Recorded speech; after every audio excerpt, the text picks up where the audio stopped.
दोस्तों इस समय दो बड़े एग्ज़ाम चल रहे हैं। एक है यूपीएसआई और दूसरा एसएससी जीडी का एग्ज़ाम चल रहा है। अगर हम लोग एसएससी जीडी के एग्ज़ाम को देखें तो एसएससी जीडी में करंट अफेयर्स का रेशियो आप सभी जानते हैं बाकी सभी सेक्शन से बहुत ज़्यादा पूछा जा रहा है। मतलब जीके के क्वेश्चंस कम आ रहे हैं। करंट अफेयर्स पूरे पेपर में जीके के नाम पर करंट अफेयर्स के क्वेश्चंस का रेशियो सबसे ज़्यादा है। और अगर आपने हमारी पीडीएफ से तैयारी करी होगी तो आप भी देख रहे होंगे कि पूरे के पूरे क्वेश्चन हमारी पीडीएफ से ही मैच हो गए हैं। इवन जो स्टैटिक वाला पार्ट आ रहा है वो भी पूरा हमारी पीडीएफ से मैच हुआ है। तो जो लोग रेगुलर फॉलो कर रहे हैं वो लोग, बहुत सारे लोग कमेंट करके, मेल करके, फ़ोन करके हमें इस चीज़ के बारे में बता रहे हैं। दूसरा एग्ज़ाम चल रहा है इस समय यूपीएसआई का। यूपीएसआई में करंट अफेयर्स बिल्कुल ना के बराबर पूछी जा रही है। जैसा कि मैंने आपको पहले भी बताया था कि इसमें करंट अफेयर्स कम पूछा जाता है। 2 से 3 क्वेश्चन पूछे जा रहे हैं, वो भी बिल्कुल आसान, और उसको भी आप आराम से कर सकते हो। इसी के साथ में शुरू करते हैं आज का ये वीडियो। आज का सबसे पहला क्वेश्चन बना है कि हाल ही में किस राज्य के पोचमपल्ली गांव को हाल ही में किस राज्य के पोचमपल्ली गांव को UNWTO द्वारा सर्वश्रेष्ठ पर्यटन गांवों में से एक के रूप में चुन लिया है। तो यहाँ पर ये जो ऑर्गेनाइजेशन है UNWTO, ये एक इंटरनेशनल ऑर्गेनाइजेशन है। और किसी भी इंटरनेशनल ऑर्गेनाइजेशन के द्वारा अगर किसी भारतीय संस्था, शहर, गांव को चुना जाता है तो वो क्वेश्चन मोस्ट इम्पॉर्टेंट होता है। तो क्वेश्चन हो जाएगा, ये जो गांव है ये किस राज्य में है? तो आंसर नंबर डी हो जाएगा। ये तेलंगाना राज्य में स्थित एक गांव है जिसका नाम है पोचमपल्ली। ऑप्शन नंबर डी इसका राइट आंसर हो जाएगा। पोचमपल्ली गांव किस वजह से फेमस हो रहा है? ये जो पोचमपल्ली गांव है ये हाल ही में UNWTO के द्वारा चुन लिया गया है सर्वश्रेष्ठ पर्यटन गांवों में से किसी एक गांव के रूप में। ठीक है, तेलंगाना में स्थित ये गांव है। इस क्वेश्चन से पहले भी ये गांव बहुत ज़्यादा चर्चा का विषय रहा है। जब मैं आपको इस गांव के बारे में बताऊंगा तो आप हो सकता है ये सुनकर शॉक्ड हो जाएं कि इतने इम्पॉर्टेंट क्वेश्चंस यहाँ से इस गांव से बनते हैं। क्या क्या चीज़ें बनेगी उसको देखेंगे। सबसे पहले आप इस फोटो को देख लें। इस फोटो में आप देख सकते हैं कि साफ साफ लिखा है कि Pochampally village in Telangana as one of the best tourism villages. ठीक है, तो बेस्ट टूरिज्म विलेजेस में से एक गांव के रूप में इसकी पहचान हुई है और ये चुना गया है UNWTO के द्वारा। UNWTO का फुल फॉर्म होता है united nation world tourism organisation, जिसके द्वारा इसको चुना गया है। अब इस क्वेश्चन से रिलेटेड जितने भी एक्स्ट्रा फैक्ट हैं जो कि एग्ज़ाम के लिए इम्पॉर्टेंट है, इन एक्स्ट्रा फैक्ट में आपको करंट जीके मिलेगा और आपको इसका जो स्टैटिक वाला पार्ट है उसको भी इसमें कवर करेंगे। तो इसमें सबसे पहला पॉइंट है कि ये जो पोचमपल्ली गांव है ये जो पोचमपल्ली विलेज है ये तेलंगाना राज्य के किस जिले में स्थित है? तो उस जिले का नाम है यदाद्री भुवनगिरी। ऑप्शन यदाद्री भुवनगिरी नामक जिले में ये गांव स्थित है। इसको आप लोग याद रखेंगे। इसके बाद में एक और पॉइंट है कि इस गांव को यहाँ पर इकत सारीस, ये जो प्रसिद्ध हाथों से बनाई हुई साड़ियाँ होती हैं उसके लिए इस गांव को बहुत ज़्यादा फेमस माना जाता है। तो इकत साड़ियाँ जो है उसके लिए भी इस गांव को जाना जाता है। एसएससी और रेलवे एग्जाम में एक बहुत अच्छा क्वेश्चन पूछा जाता है कि which is the silk city of India. तो ये जो पोचमपल्ली गांव है इसको भारत के रेशम शहर यानी कि सिल्क सिटी ऑफ इंडिया के रूप में भी जाना जाता है। तो ये वाला पॉइंट भी आपको याद होना चाहिए। साथ ही साथ में पोचमपल्ली गांव के इकत शैली को 2004 में जीआई टैग भी प्रदान किया जा चुका है। अगर आपसे एक प्रश्न ये भी पूछा जाए कि बताओ इकत शैली कहाँ से संबंधित है, तो ये भी पोचमपल्ली गांव से संबंधित है। ये आप आंसर बता पाएंगे। साथ ही साथ में इतिहास की एक पुरानी घटना है जिसमें कि आचार्य विनोबा भावे ने 18 अप्रैल 1951 को जो भूदान आंदोलन शुरू किया था वो इसी गांव से शुरू किया था। तो इसको भी आप याद रखेंगे, जिस वजह से इस गांव को भूदान पोचमपल्ली के नाम से भी जाना जाने लगा। तो एक क्वेश्चन आप लोग याद रखेंगे, बताइए आचार्य विनोबा भावे ने ये जो अपना भूदान आंदोलन है ये कहाँ से शुरू किया था? तो तेलंगाना के पोचमपल्ली गांव से भूदान आंदोलन की शुरुआत 18 अप्रैल 1951 में करी गई थी। एक ही क्वेश्चन में आपको इतने ज़्यादा फैक्ट और सारे फैक्ट डाइवर्सिफाइड, मतलब ऐसे ऐसे क्वेश्चंस को रिलेट करके सो दैट एग्जाम में आपको डायरेक्ट क्वेश्चन यहाँ से मिले, आपको कहीं नहीं मिलेंगे। इसके बाद में चूंकि हमने तेलंगाना के बारे में क्वेश्चन किया है तो इस वजह से तेलंगाना के बारे में इसकी स्थापना 2 जून 2014 को करी गई थी। इसमें लोकसभा सीटों की संख्या है 17, राज्यसभा सीटों की संख्या है 7। इसकी राजधानी है हैदराबाद। इसके राज्यपाल का नाम है तिमिलिसाई सौंदरराजन और इस समय इसके मुख्यमंत्री का नाम है के चंद्रशेखर राव। ये सभी पॉइंट्स एग्जाम में पूछे जाते हैं, इनमें से एक भी ऐसा पॉइंट नहीं है जो कि एग्जाम में ना पूछा जाए। अब इसी में जुड़ा हुआ एक और फैक्ट देख लेते हैं। आजकल एग्जाम में किसी नदी, इंटरनेशनल एयरपोर्ट या फिर किसी शहर को किसी विशेष नाम से जाना जाता हो, ये सब भी एग्जाम में पूछा जाता है। तो इसमें आप एक चीज़ देखिए, राजीव गांधी अंतर्राष्ट्रीय हवाई अड्डा कहाँ पर है? ये हैदराबाद में स्थित है। मोतियों का शहर यानी कि सिटी ऑफ पर्ल्स किसको जाना जाता है? तो ये हैदराबाद को माना जाता है। हैदराबाद जो है ये मूसा नदी पर स्थित है। ये एग्ज़ाम का बहुत ही शानदार क्वेश्चन है, एग्ज़ाम में बार बार पूछा जाता है। अब जाकर हमारा पहला क्वेश्चन समाप्त हुआ। इतने सारे फैक्ट, सारे के सारे फैक्ट, एक एक सिंगल फैक्ट एग्जाम का डायरेक्ट क्वेश्चन है, एक्स्ट्रा थ्योरी कुछ भी नहीं है। दोस्तों इसी क्वेश्चन में जिस तरीके से हमने ये क्वेश्चन करवाया है, बिल्कुल ऐसे ही क्वेश्चंस को कोलैबोरेट करके हमारा मंथली पीडीएफ बनाया जाता है। जनवरी से लेकर अक्टूबर तक के सारे पीडीएफ तैयार हो चुके हैं। अगर आप हमारे पीडीएफ परचेज करना चाहते हैं तो वीडियो के डिस्क्रिप्शन में आपको लिंक मिलेंगे, वहाँ से जाकर आप हमारा पीडीएफ ले सकते हैं। 100% करंट अफेयर्स एग्जाम में आने की गारंटी है। कोई भी दिक्कत होने पर आप हमारा नंबर भी दे रखा है, वहाँ पे कॉल करके जानकारी कर सकते हैं। अगला शानदार क्वेश्चन बना है कि केंद्र सरकार ने किस राज्य या फिर केंद्र शासित प्रदेश में एक नए राज्य सैनिक बोर्ड को गठन करने को मंजूरी प्रदान कर दी है? तो हाल ही में देखो, तेलंगाना में तो पहले से ही राज्य की पुलिस है, ये नहीं होगा। आंसर हो जाएगा इसका लद्दाख। ऑप्शन नंबर डी इसका राइट है। न्यूली फॉर्म केंद्र शासित प्रदेशों में से ये राज्य सैनिक बोर्ड जो है, जिसको RSB बोलते हैं, राज्य सैनिक बोर्ड, ये तेलंगाना में इस्टेब्लिश किया जाएगा। ऑप्शन नंबर डी इसका राइट आंसर हो जाएगा। इस चीज़ की घोषणा कर दी गई है। इसमें आप देख सकते हैं लिखा है सेंटर ने अप्रूव कर दिया है। सेंटर अप्रूव्स न्यू राज्य सैनिक बोर्ड फॉर लद्दाख। तो ये आप यहाँ पर देख सकते हैं। अब इसमें देखेंगे लद्दाख के बारे में। लद्दाख एक केंद्र शासित प्रदेश है, एग्जाम में पूछा जा सकता है।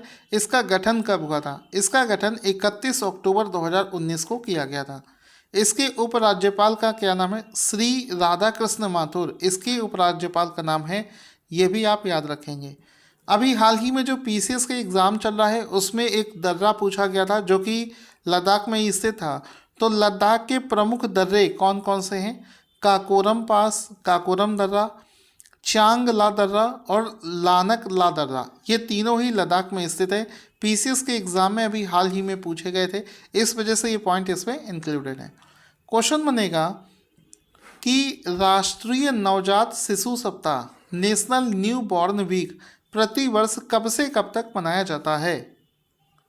तो ये जो सप्ताह है ये 15 से 21 नवंबर तक मनाया जाता है। 15 से 21 ऑफ नवंबर को ये मनाया जाता है। राष्ट्रीय नवजात शिशु सप्ताह नेशनल न्यू बॉर्न वीक जो है ये 15 नवंबर से 21 नवंबर को मनाया जाता है। ऑप्शन नंबर सी इसका राइट आंसर हो जाएगा। इसमें आप देख सकते हैं इसका एक फ़ोटो भी। देखिए एक चीज़ मैं आपको बताता हूँ, किसी भी क्वेश्चन में फ़ोटो आप अच्छे से देखिए, क्योंकि फ़ोटो से चीज़ें आप लंबे समय तक रिमेंबर कर पाएंगे। तो नेशनल न्यू बॉर्न वीक जो है ये 15 से 21 नवंबर 2021 को मनाया जा रहा है। इस वर्ष के लिए ये जो हफ्ता है इसका विषय क्या है? इसका विषय हो जाएगा safety, quality and nurturing care the birth right of every new born.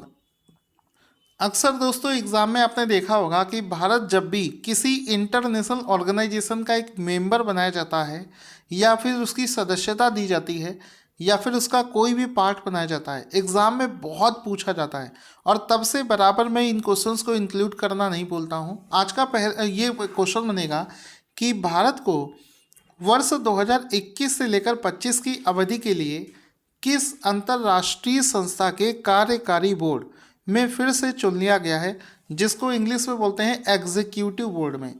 तो भारत को 2021 और 25 की अवधि के लिए किस संस्था के एग्जीक्यूटिव बोर्ड में शामिल कर लिया गया है? आंसर हो जाएगा यूनेस्को। ऑप्शन नंबर डी इसका राइट आंसर हो जाएगा। ऑप्शन नंबर डी हो जाएगा। और ये इंपॉर्टेंट क्वेश्चन है कि यूनेस्को के एग्जीक्यूटिव बोर्ड में इसको शामिल कर लिया गया है। अब इसमें आप देख सकते हैं कि आपको ये यहाँ पर दिख रहा होगा कि इंडिया जो है वो गेट्स री इलेक्ट किया गया है यूनेस्को के एग्जीक्यूटिव बोर्ड में 4 साल के लिए, यानी कि 2021 से लेकर 2025 के लिए। यूनेस्को के बारे में समझते हैं। यूनेस्को जो ऑर्गेनाइजेशन है इसका मुख्यालय फ्रांस के पेरिस में स्थित है। इसके डायरेक्टर जनरल महानिदेशक का नाम है ऑन्द्रे एजोल, इसके महानिदेशक का नाम है। इसकी स्थापना 16 नवंबर 1945 को यूनाइटेड किंगडम में करी गई थी। ये सभी पॉइंट्स आपको याद रखने हैं, मतलब क्वेश्चन के साथ साथ में इन पॉइंट्स से भी अगर क्वेश्चन बने तो आप उसको कर पाएंगे। अब चूंकि इंटरनेशनल ऑर्गेनाइजेशन के हेडक्वार्टर भी एग्जाम में बहुत ज़्यादा पूछे जाते हैं, यहाँ पर यूनेस्को के बारे में बात करी है तो हम लोग उसी से रिलेटेड कुछ ऑर्गेनाइजेशंस के हेडक्वार्टर देखते हैं। जैसे कि FAO का हेडक्वार्टर इटली के रोम में स्थित है। वर्ल्ड बैंक का हेडक्वार्टर अमेरिका में है। IMF का हेडक्वार्टर अमेरिका में है। यूनिसेफ का हेडक्वार्टर अमेरिका में है और यूनेस्को का हेडक्वार्टर फ्रांस के पेरिस में स्थित है। इसके बाद में अगला शानदार क्वेश्चन बनेगा कि प्रतिवर्ष बाल दिवस कब मनाया जाता है, जिसको बोलते हैं यहाँ पर बाल दिवस की बात हो रही, विश्व बाल दिवस, जैसे कि वर्ल्ड चिल्ड्रंस डे कब मनाया जाता है? इसका आंसर हो जाएगा ऑप्शन नंबर डी, यानी कि एवरी ईयर 20 नवंबर को, हर साल 20 नवंबर को विश्व बाल दिवस वर्ल्ड चिल्ड्रंस डे मनाया जाता है। इसमें आप देख सकते हैं यूनिवर्सल चिल्ड्रंस डे हर साल 20 नवंबर को मनाया जाता है। वर्ष 2021 के लिए इस दिवस का थीम क्या होगा? तो ईयर 2021 के लिए इस दिवस का थीम है a better future for every child. Exam के लिए इंपॉर्टेंट है, थीम वाले क्वेश्चन एग्ज़ाम में बार बार पूछे जाते हैं, तो इसको आप लोग रिमेंबर रखेंगे। इसके बाद में कुछ चूँकि बाल दिवस की बात हुई है, विश्व बाल दिवस की, तो एग्ज़ाम में पूछे जाने वाले कुछ महत्वपूर्ण फैक्ट्स हम लोग देखेंगे। जैसे कि जो हमारा राष्ट्रीय बाल दिवस है वो भी नवंबर के महीने में ही है। देखो, विश्व बाल दिवस मनाया जाता है 20 नवंबर को और जो राष्ट्रीय बाल दिवस है ये हर साल 14 नवंबर को मनाया जाता है। राष्ट्रीय बालिका दिवस कब मनाते हैं? तो ये हर साल 24 जनवरी को मनाते हैं। अंतर्राष्ट्रीय बालिका दिवस कब मनाते हैं? तो वो मनाया जाता है 11 अक्टूबर को। अंतर्राष्ट्रीय गुमशुदा बाल दिवस यानी कि इंटरनेशनल मिसिंग चिल्ड्रंस डे हर साल 25 मई को मनाते हैं। World day against child labour यानी कि विश्व बाल श्रम के खिलाफ जो दिवस है ये हर साल 12 जून को मनाया जाता है। तो ये सारे पॉइंट्स आपको रिमेंबर रखने हैं, एग्जाम में आपसे किसी भी तरीके से प्रश्न पूछा जा सकता है। दोस्तों, हर साल पूछा जाने वाला गुरु नानक देव से संबंधित एक और शानदार क्वेश्चन कि इस वर्ष 2021 में सिख धर्म के संस्थापक गुरु नानक देव जी की कौन सी जयंती मनाई गई है? तो आंसर हो जाएगा हाल ही में इनकी 552वीं जयंती बनाई गई है। 552वीं जयंती बनाई गई है। तो ऑप्शन नंबर डी इसका राइट आंसर हो जाएगा। अब इसमें आप देख सकते हैं हैप्पी गुरु नानक जयंती, तो इनकी 552वीं जयंती हाल ही में बनाई गई है। 552वीं जयंती। अब इसमें इम्पॉर्टेंट फैक्ट्स क्या हैं कि इनकी इस जयंती को प्रकाश उत्सव या फिर गुरु पर्व के नाम से भी जाना जाता है। तो इसको प्रकाश उत्सव या फिर गुरु पर्व के रूप में भी मनाया जाता है। इसके बाद में गुरु नानक दास जो थे ये सिख धर्म के जितने भी गुरु हुए हैं उनके पहले गुरु माने जाते हैं। तो ये भी आपको याद रखना है, एग्जाम में पूछा जाता है। इनका जन्म कहाँ पर हुआ था? 1469 में तलवंडी के नामक एक ग्राम में इनका जन्म हुआ था। वर्तमान में ये जगह जो है ये पाकिस्तान के ननकाना साहिब में स्थित है। और ये ननकाना साहिब पिछले वर्ष बहुत ज़्यादा न्यूज़ में रहा था, क्योंकि इंडियन जो डिवोटीज़ हैं, इंडियन जो जो भारत के भक्त हैं, वो ननकाना साहिब में जाकर दर्शन कर सकते हैं, जो कि पाकिस्तान में आता है। तो ये चीज़ भी आपको याद रखनी है। आगे चलते हैं। आपको एक यहाँ पर ये जो क्वेश्चन दे रखा है, इसमें आपको क्रॉस मैचिंग करवानी है, जिसमें कि आपको लिस्ट दे रखी है। ए बी आपको लिस्ट दिख रही है कि मतलब एक लिस्ट ये है और दूसरी आपको ये लिस्ट दिख रही है। इस दोनों में आपको क्रॉस मैच कराना है कि ये जो इवेंट है ये कौन सा देश इसकी मेज़बानी करेगा। तो एक तरफ आपको गेम का नाम दिया है और दूसरी तरफ इसको मैच कराना है। तो इसका राइट आंसर हो जाएगा ऑप्शन में, तो इसका हो जाएगा यहाँ पर ऑप्शंस अगर देखें तो ऑप्शन नंबर डी इसका राइट आंसर हो जाएगा, मतलब ए बी सी डी, यानी कि जिस क्रम में ये लिखे हैं ये बिल्कुल सही है।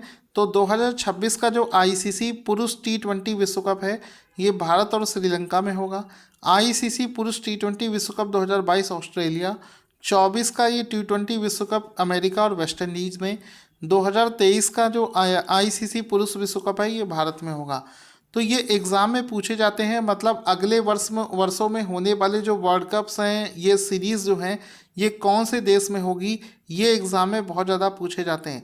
साथ ही साथ में आपको इस पीडीएफ को टेलीग्राम पर फ्री में शेयर कर दिया जाएगा, जिसमें कि आप इसके क्वेश्चन के साथ में जो और भी डिटेल्स दे रखी हैं उसको और अच्छे से पढ़ पाएंगे। इसके बाद में करंट अफेयर्स का अगला शानदार क्वेश्चन बनता है कि संयुक्त राष्ट्र महासचिव सोम्बी सॉर्प को किस देश में संयुक्त राष्ट्र के रेजिडेंट कोऑर्डिनेटर के रूप में अपॉइंट किया गया है। तो आंसर हो जाएगा इनको भारत के, ऑप्शन नंबर डी इसका राइट आंसर हो जाएगा कि यूनाइटेड नेशन महासचिव सोम्बी सॉर्प को यूनाइटेड नेशन के रेजिडेंट कोऑर्डिनेटर के रूप में अपॉइंट किया गया है। ऑप्शन नंबर डी इसका राइट आंसर हो जाएगा। अब इसमें आप देख सकते हैं ये आपको दिख रहे हैं सोम्बी सॉर्प, जिनको यूनाइटेड नेशंस के रेजिडेंट कोऑर्डिनेटर के रूप में अपॉइंट कर दिया गया है। यूनाइटेड नेशन के बारे में आप सभी जानते हैं, अभी रिसेंट में एग्ज़ाम में भी पूछा गया था यूपीएसआई के कि यूनाइटेड नेशंस का जो दिवस है ये कब मनाया जाता है, 24 अक्टूबर को मनाया जाता है। इसके महासचिव का नाम क्या है, तो एंटोनियो ग्यूटेरेस है। इसका मुख्यालय अमेरिका में है और इसकी स्थापना जो है ये 24 अक्टूबर 1945 में हुई थी। इसी वजह से इस दिवस को, यानी कि इसी दिवस 24 अक्टूबर को ही यूनाइटेड नेशंस डे के रूप में मनाए जाने के लिए घोषणा कर दी गई थी। इसके बाद में अगला करंट अफेयर्स का क्वेश्चन बनता है कि विश्व शौचालय दिवस वर्ल्ड टॉयलेट डे प्रति वर्ष कब मनाया जाता है। आंसर हो जाएगा एवरी ईयर 19 नवंबर को, हर साल 19 नवंबर को वर्ल्ड टॉयलेट डे मनाया जाता है। ऑप्शन नंबर डी इसका राइट आंसर हो जाएगा। वर्ष 2021 के लिए शौचालय दिवस की थीम क्या है, तो आंसर हो जाएगा शौचालयों का महत्व, यानी कि वैल्यूइंग टॉयलेट्स, शौचालयों का महत्व, वैल्यूइंग टॉयलेट्स वर्ष 2021 के लिए इस दिवस की थीम हो जाएगी। विश्व शौचालय संगठन के बारे में, इसका मुख्यालय वैसे तो एग्ज़ाम में ये नहीं पूछा जाता है, आप चाहें तो इसको स्किप कर सकते हैं। दोस्तों आज का क्वेश्चन जिसका आंसर आपको देना है स्क्रीन पर आपको दिख रहा है। साथ ही साथ में अगर आप हमारे मंथली पीडीएफ लेना चाहते हैं तो लिंक वीडियो के डिस्क्रिप्शन में आपको मिल जाएगा, वहाँ से जाकर आप ले सकते हैं। इसके अलावा हमारे इस वीडियो को अगर आपको कंटेंट पसंद आए तो इसको लाइक और शेयर करना ना भूलें। तो सभी लोग इस वीडियो को लाइक और शेयर भी करें।